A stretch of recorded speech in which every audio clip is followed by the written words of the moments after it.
Welcome,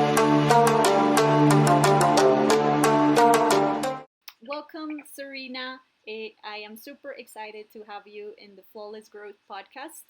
Um, for those who may not know you yet, can you give a quick intro about yourself and the work that you do at Eye Lab? Yes, definitely. So Eye Lab is kind of like my dream come true. So I stepped into this industry optometry when at age 16 years old. I work as technician, optician, just in the local private optometry office. And that's how I start, getting very interested, curious about this industry. And then I followed my dream, and I became an optometrist. And of course, after graduate, I worked for a few years under other people, and to the end of the 2021, during COVID, I finally opened my office. So I am the founder of Eye Lab. I'm the main optometrist in my office, and of course, I also have to manage all the business operation, daily operation, day-to-day business every day. And we are located in Scottsdale, Arizona. Got it. And how have you felt with this transition? Because it's a very different thing to become a business owner. So yes, that's a very good question. So learning to become like working as optometrist, working as a doctor is a totally different thing than working as an owner optometrist, running business operation. You have to manage your staff. You have to look at the numbers every single day and kind of have a big plan, your business plan for your business. So I think I was very lucky at a very early age, like when I was still in high school. I found that I do have this special like communication skill with people, interacting with general public. I not only I worked in optometry office before, I also worked at when during high school I worked at a cell phone store. That was like my first sales job. That back in the time, that was actually, it was a long time ago. It was the first iPhone that first launched. That was about 20 years ago. So they, I was only 16, 17 years old, and they trained me to be a salesman, how to sell cellular, cellular services, sell some cell phones as well.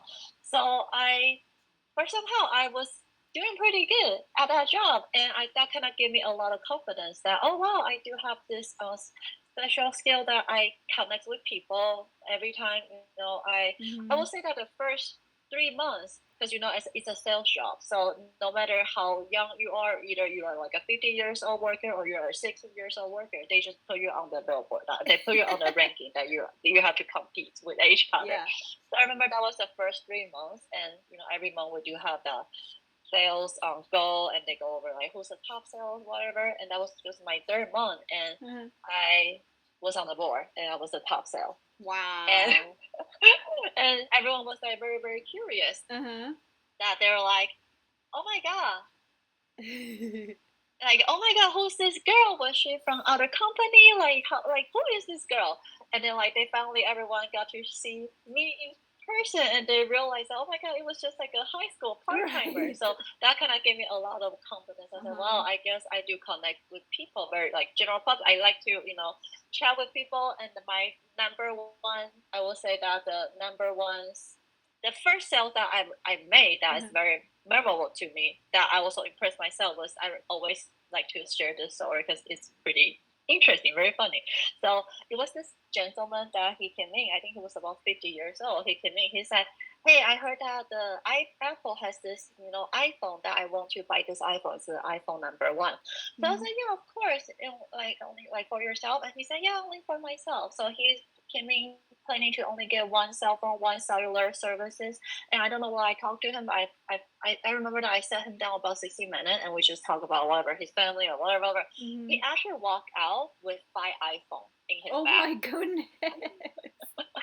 Yeah, so that's like a story that I like to share. It's just that I don't know, I always remember this very cool story. It's very cool. And that kind of like that's like my first my first sales experience. I worked there for about 2 years, 3 years, and then also in optometry office I have to sell like glasses as well.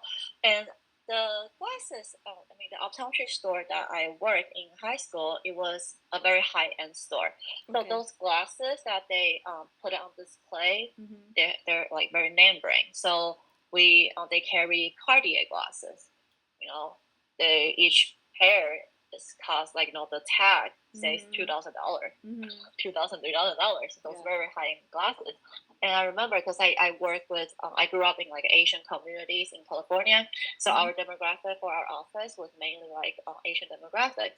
So we are located in 99 Ranch Market, which is like a local grocery store, very big Asian store. So I remember that there's always like time that I will, have a dinner with my family in like the same plaza, the restaurant right next to the optometry office. And I will have like some random people come to talk to me and say, "Hey, hi, Serena, you see, I'm wearing the glasses you sold to me." And it's like that, like the $2,000 glasses, and they're so happy. They're like, "Oh my god, I really, thank you for showing me this. I really like it. Like everyone compliment my glasses, and that made me feel very good. So that kind of give you even more confidence that, oh wow, I guess people like they love it. Like they love the connection that we made. Because I was a sales, I helped it, and then it's kind of like it's a mutual benefit thing, and then that kind of started building me more confidence. So because I was raised in Asian family, and my parents, they're very traditional, and so we do have this, Asian cultural expectation that usually the Asian parents, they want their kids to either be like a doctor or lawyer. Yes. That's how we kind of were raised. Yes. So, and I was very lucky, again, that because school, like studying was never an issue for me. Fortunately, I enjoy study. I enjoy going to school. So beautiful. Then of course I told my mom that, oh yeah, baby, you see, I've been working with in doctor's office. Maybe one day, okay, I guess I can go study to be a doctor. Because I told her that, and she said, yeah, cool, that's great. Yeah. So and then because I had that connection, with other optometrists, that I work in the same environment, I got to shadow them because I told them, I showed them that, oh, I'm very curious about what you guys do. Can I come into shadow in your room and then kind of learn about what you do day to day? And then I shadow, and I found out, wow, it's pretty fun. And the number one thing that really attracted me to this field as being an optometrist is that during the whole training, unlike other medical doctor, optometrists, like when we were receiving our training in school, we do not have to be on call. Oh, so optometrists, we rarely need to be on call.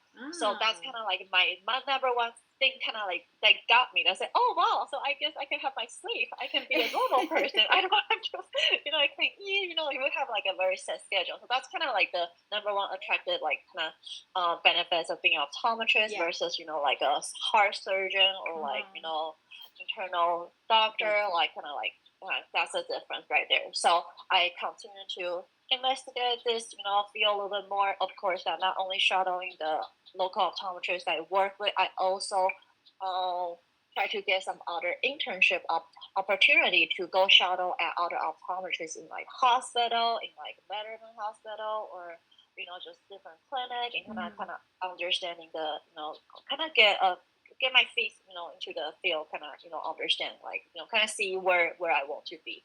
So of course everything done very, very smooth. I graduate college and pass the whatever that standardized test and then apply to the school. And I received my training in Chicago, and our school was the oldest optometry school in United States. And we focus a lot on the ocular disease. We were trained with like heavily on like ocular disease emergency, like all type of like very cool disease wise. So that's kind of where my passion is. So when I built my office, I purposely put all the specialty in my clinic. That I always tell my patient that we're not the typical like optometry office next down the street, like only sell glasses or contact lenses. I actually manage heavily on ocular disease. So I do have a good amount of emergency patients. They will drive like an hour or 2 hours to come, get Oh, emergency wow. care from me, like all the time all over Valley, because we're always curious, because we will look at their address, right? And they're like, oh wow, so where are you from? And they say, oh, yeah, I'm from blah, blah, this place. And I was like, oh my God, isn't that 1 hour away? And they're Right. like, yeah, it is. But they always tell us, they're like, because we couldn't find any emergency doctor nearby us. Oh, wow. So that is why they drive to me. And I do have this special niche in my clinic that I do serve. Like we actually train, like we manage like heavily disease. And my clinic not only is an optometry, private practice only. I also manage very severe like dry eye disease for my patient. Dry eye management. Yeah, and that's like my passion. And being like a practice owner, able to determine what type of like patient that I prefer to see, to kind of, determine my demographic. This is like the best thing about being a practice owner versus, working for someone else. Because when I used to work for other people, they determine what demographic, what kind of patient I get to see. So that's the difference. Got it. Okay. Yep. I love the story that you tell me about the cells, because it's not an easy job to do, but you definitely have the skills and you definitely have that confidence, and it's very awesome that people like you exist that just like thrive on it. That's something that I struggle a little bit with. So really? super cool. But you're running a podcast. I don't think that you struggle. Well, but this is both a professional challenge and a personal challenge for me. So it's not without work that I'm doing this. So I found that being like the communication skill is an essential skill in every single field. Yeah, true. Not only that, if you're a salesman or even if, because for doctors, right? Our field, we're a doctor. I always get this feedback from my patient that they always tell me, before they leave, they always tell me that, oh my God, that was like the most thorough, the most educated eye exam I ever received. My doctor never in the past, they never mentioned all this thing to me. And every time when I walk out my exam room, I always never understand what they told me, so I just walk. Right. Yeah, and then so for me, because I understand that's actually the general complaint of patient versus doctor, because I actually like everyone always tell me about this. They always tell me that I can never understand my doctor. I don't even know what they say, like things like that. So for me, when during my eye exam, so we actually our eye exam like the duration, like we actually specifically, like we purposely schedule a little bit longer time for me to spend with my patient. Good. I prioritize the education part heavily, at the end of the exam. So I would probably say that I will probably only spend 5 minutes doing the eye exam, but I will spend 15 minutes helping through that because I need to making sure that they, I address all the complaints they come in with, right? I tell them why they're having all this complaint, why they're having this issue. And then I will give them all the solution that I can help to target all those complaints. And those are communication skills. And I think it also helps the patient a lot, because when you fully understand something, it's easier to follow a treatment than when you don't understand what a lot of like very technical words, and you don't exactly know what to do, and it's a little bit intimidating sometimes. And I think that's what happens a lot, and that's why sometimes people don't follow the right treatments. That is very correct. So that's why because I not only I have to see my patient, I have to educate my staff to educate our patients, because they have to communicate with patients as well. So I always tell them that please avoid using technical terms. Yes. Everyone that you see in the clinic, you have to use the 3 years old language to explain things to them. So we are very good at explaining, not only, of course, exam room, I have to do my explanation, but after the exam room, I have to hand out, the patient to the optician outside, right? Because optometry, the glasses, everything is kind of bread and butter for optometry office. So the optician needs to explain to the patient about the difference between different type of lenses, different type of material, different type of coating, everything, because the prescription is prescription. But the thing is that prescription can turn into millions of different products. So then the optician that I hire in my office has to have very, very good communication skill because they have to explain things very clearly for the patient to understand to make the right choice for their selection. Correct. Correct. Yeah, because our office we have, I don't know, 30, 50 different type of lenses. How the patient, how are they going to make decision on which one to choose? Like I know that from other, I understand that some of the optometry office they usually just bill package. They just say that okay, patient coming with this prescription, just give them this only one option, or this or that or whatever. Right. But for us, we carry multiple different type of design, different material, different from different manufacturer. And the reason why we carry all these varieties is because not only one solution will fit all the general public. Yes, we exactly. focus on what they need, and we help them select the best product for them. So that's it really you have to have a very strong communicator up there to educate the patient. That's when the patient will feel very confident in their purchase. So basically, to do like a quick summary, three main things that differentiate your practice a lot from other practices. Communication skills, making it easier to understand for the patient. Number two, spending more time with the patient than in other practices. And number three, giving a little bit more of a custom solution to each of the customers and not just a package A, B, C, and that's it. Yes, beautiful. That's very correct. Beautiful. Yes. And this is amazing because it's something that you probably only can do when you're a business owner and you put your rules and your specificities. Yes. Yes, because there's a lot of homework you have to do before you come up with all the solutions. Totally. A lot of work and a lot of, as you mentioned, teaching your staff, educating, not just the patients, but the staff. That's right. So that's why a lot of time when we're doing training, training new employee, we give them all the story behind the products. Once they understand the whole history, whole product, everything, then they will be able to use their own word to turn into their own language to explain to the patients. So I need my staff to always they have to understand whatever that they're presenting to the patient before they can present, before they can educate. So we are also very good on educating our staff, our training. I will say that in my career, running my business this past 4 years, my best staff right now, my team, they all coming with no optical experience. Oh wow! Okay. Zero experience. We train them from the scratch because I found that is the best way to train someone when they come in with no experience. They're like a blank sheet of paper. So I can add everything I want, into this their brain, and then they will really present you the way that they want. You expect them to present. I agree. I've had the same experience as you. For example, because I look for people. So I am originally from Colombia. My business is in the U.S., but I hire talent in Colombia.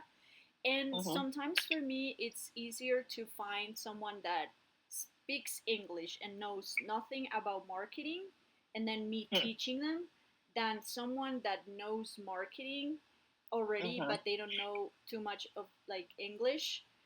And so I just rather right away teach the person that knows English, and it's worked way better than the other way around. Yes. Yeah, because a lot of patients, a lot of candidates, a lot of future potential employee, when they come in, if they already have 10 years experience or 20 years experience, it's very hard to change their old habits. Right. Yes. They already used to doing things certain way, and then but the thing is that you disagree with this way, you want to try to tell them to switch. But how are you going to change a habit that's been there for 10 years? Yeah, it's very difficult. It's one of the hardest things to do, to unlearn.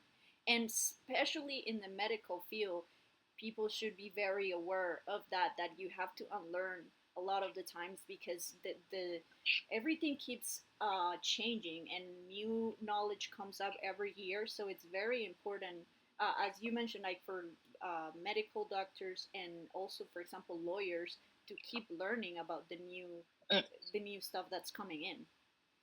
Mm-hmm. Okay, Serena, and what led you specifically to focus in dry eye treatment and Dry myopia treatment. control? Yes. So, we live in Arizona. As you know, not sure if you ever visit here. It's a desert. I've only We been live in to a the desert. airport. I've never been inside. Really? So it's a desert, Okay. and it's low humidity in Okay. the air, like 5%, 3%. I don't know, just very very low compared to other states. So the number one cause, I mean, a few factors that contribute to dry eye disease. Dry eye disease is a chronic condition. So multiple factors can contribute to this thing called dry eye disease. So first of all, I will say the majority of the natural causes of patients that I treat that has developed dry eye disease are from, aging changes. Their hormone internally changes. Everything starts changing it that cause dry eye disease. So it's kind of a natural aging process. So that's kind of the number one leading cause to contribute to dry eye disease. But however, if you also have the aging problem and you also live in Arizona, the desert, versus someone who is the same age, but living in Florida. Yeah. The person who lives in the Arizona with low humidity, that will have higher chance to develop dry eye disease. Got it. Versus that person in Arizona, in Florida, because the humidity in the air. So environmental also contribute to these changes as well. All right, and then another thing that I chose to manage dry eye disease is that my office is located in Scottsdale, North Scottsdale specifically. This area we have our demographic is like full with retiree. We have a lot of patients; they're already retired, and they also have this nickname that they kind of call themselves this way too. They call themselves a snowbird. Yes. So snowbird because they spend about 6 months in Arizona usually it's not during winter time that where the weather is so nice. We're talking about 70 degrees, 60 degrees during the winter time here. Yeah. And when it gets very hot, they will actually move back to either Canada or like Minnesota, Chicago, that's the area that most of the time, during winter it's like snowy, very cold. So they call themselves snowbird. So when you have the ability to be a snowbird, you're a retiree. So that is why because the demographic I'm in that is full with retiree, and a lot of patients coming to me have all this underlying this chronic eye disease, dry eye disease. So that's why I'm like, okay, I gotta help them. I gotta try my best, do more study, do more research, bring in more advanced technology to help with all those patients that come into my clinic. Because I don't want to, they always, a lot of patients when they come in, their first complaint is like, give me a new glasses. But they will also have the secondary complaint, like my eyes also feel dry. When my eyes feel dry, I can see. So why not I specialize in both of them, so I can target them every time when they're I can fix all their problems when as like a one-stop shop. Instead of me, taking care of their glasses and have to send them to other places that also treat dry eye disease. Right. Does that make sense? Right. Yes.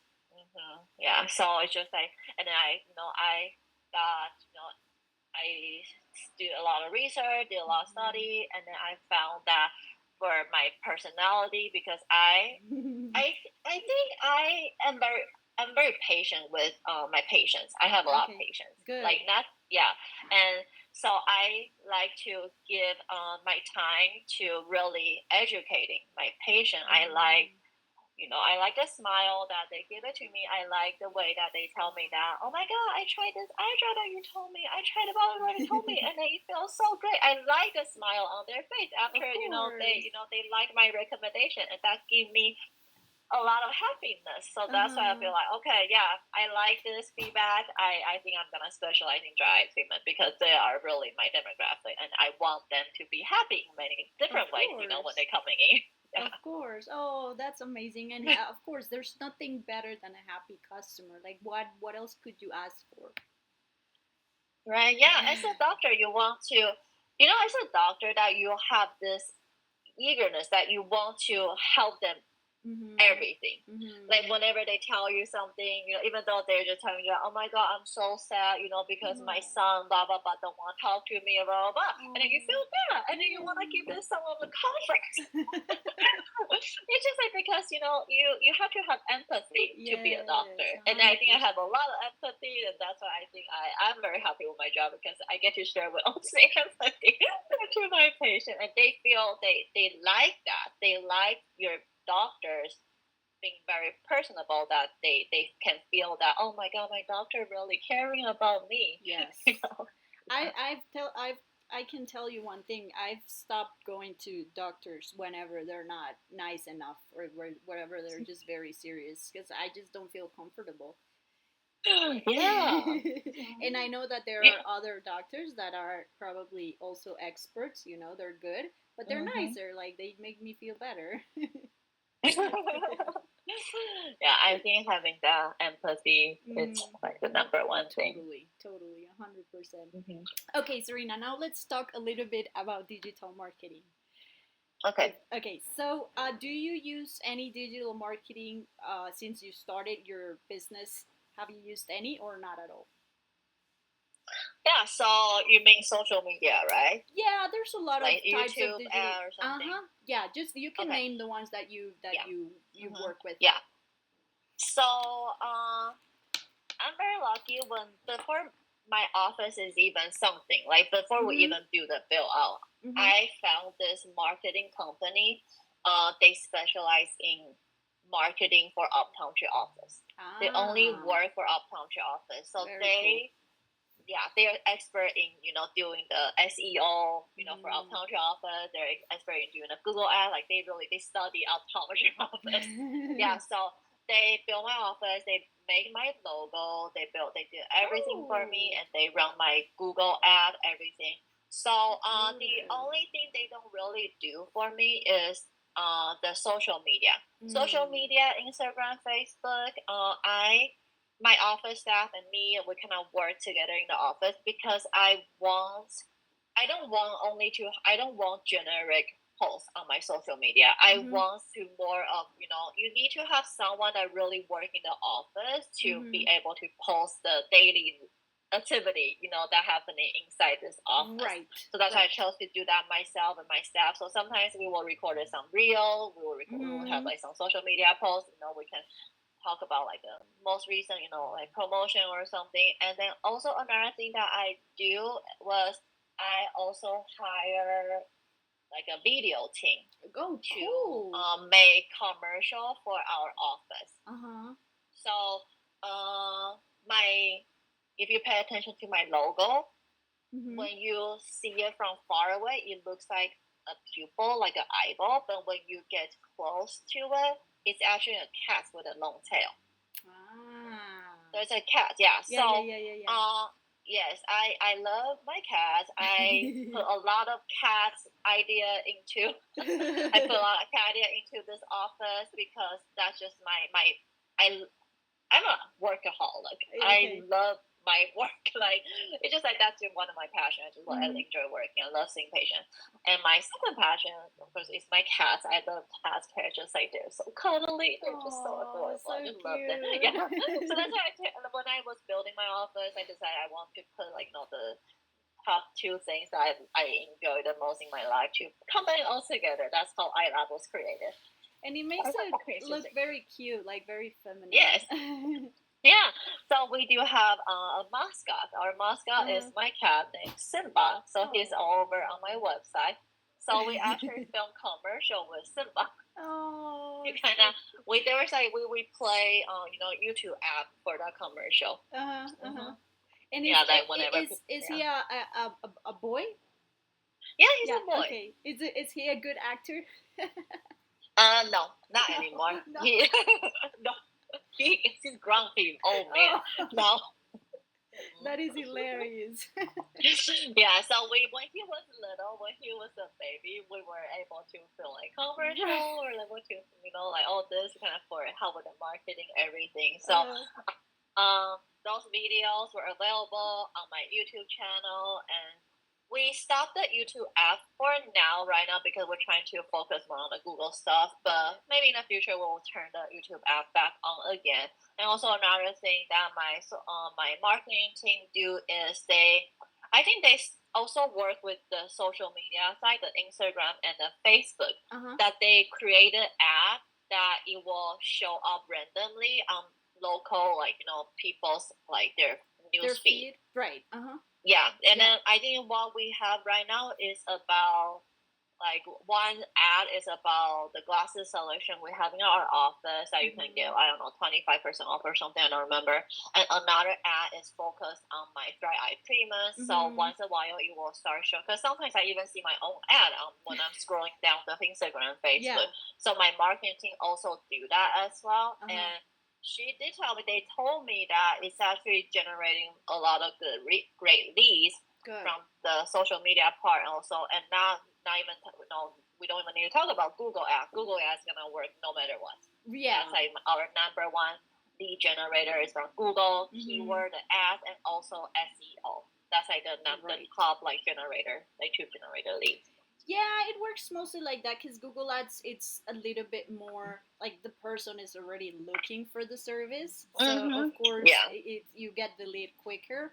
While in Facebook, you're just generating interest. It works by audiences. So, people are scrolling and they could see your treatment and then they're like, oh, yeah, my eye has been bothering or something, rather than they didn't look for it. So that's why it's different. But both of them, of course, work, and it's good to have.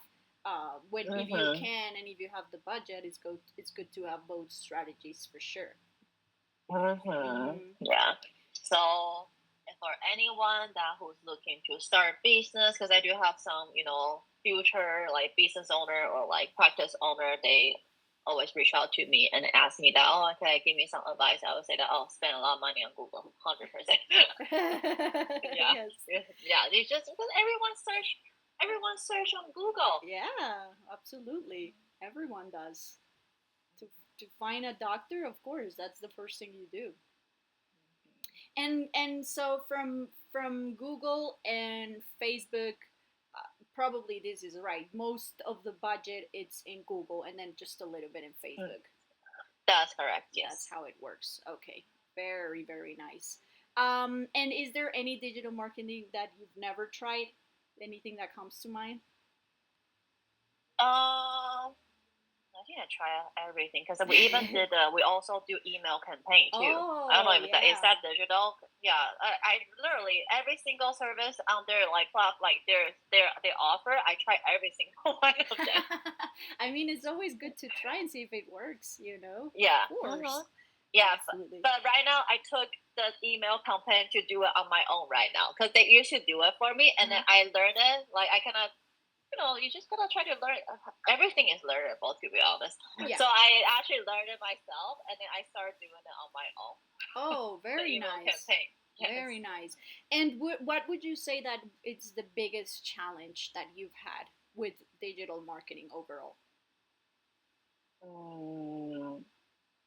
It's just, I think it's just play, like you pay to play. Yeah. That's the biggest challenge. Like you have, so the problem with like I don't know about other industry, but for our industry, right? Yeah. So we are a private office, we're a private optometry office. We have to compete with those big box companies. Right. Like for example, they are millions. You have millions, billions of dollars in their accounts. Their chain, their franchise, everything. So they have a lot of money goes in every month for their Google app. Yeah. It's impossible for us to really compete with them. So that's really the number one challenge. But I learned that, of course, I constantly, every single month, I have meeting with my marketing manager. Mm-hmm. So as a private practice owner, you have to find your niche. Mm-hmm. Like your ad has to be very different than those big box companies Right. for people to click you. Right. Like for example, when they're spending so much money on the glasses, contact lenses, or whatever, then don't spend so much money on there. We're spending more money on the maybe emergency or maybe dry eyes or maybe like something else that they are not spending money on. Right. So that's how you need to find your own niche to put. You have to put the money at the right category. Because no matter what, no matter how much money that you spend, even you spend like I don't know, 10,000 a month on betting this eyeglasses, you will never be able to get to the top because they probably spend, I don't know, 50,000 on this glasses worth Yeah. versus you. Yeah, you will never have their capital. That's the thing. Exactly. Or sometimes if you do get, let's say, some leads out of it, sometimes it's just not profitable enough. It's just not worth it. Yeah. So majority of our patients, when they come in, they actually have a specific, complaint. Usually it's a medical related complaint, that's actually what I want my clinic to attract those type of patients, which is you have medical issue, you come in to see me, and then you're not here to looking for super cheap glasses, $10, $20 glasses. You're looking for high quality eye exam. You have a specific medical complaint that you want to talk to the doctor about. So this is the type of the demographic that we serve in our clinic. Exactly. Beautiful. Yeah, it seems like they've taught you very well, and that they are focusing a little bit more into those longer term keywords where you can definitely make uh make a difference for your advertising and your profitability out of the advertising. And that's a very good tip for our listeners, to learn more how like specific you can get in Google Ads, which is the main difference from Facebook ads, for example. So very good tip, and you know it very well. So it's very cool that they've taught you and explained you so well. Yeah, I know. So that's why I really like my marketing team. They teach me a lot of things. Yeah. That is good. That is very good. Okay, Serena. Thank you so much for sharing your journey. It was very amazing. I learned a lot. Where can people learn more about you and your practice? So they can learn about my office and about me and about Simba on my website, which is iLab, EYELAB, optometry, OPTOMETRY.com. iLaboptometry.com. That's when they can get to learn about, more information about dry eye disease, myopia control, everything that they're curious about. Beautiful. Okay, thank you so much. Yes. Well, thank you very much for, listening to me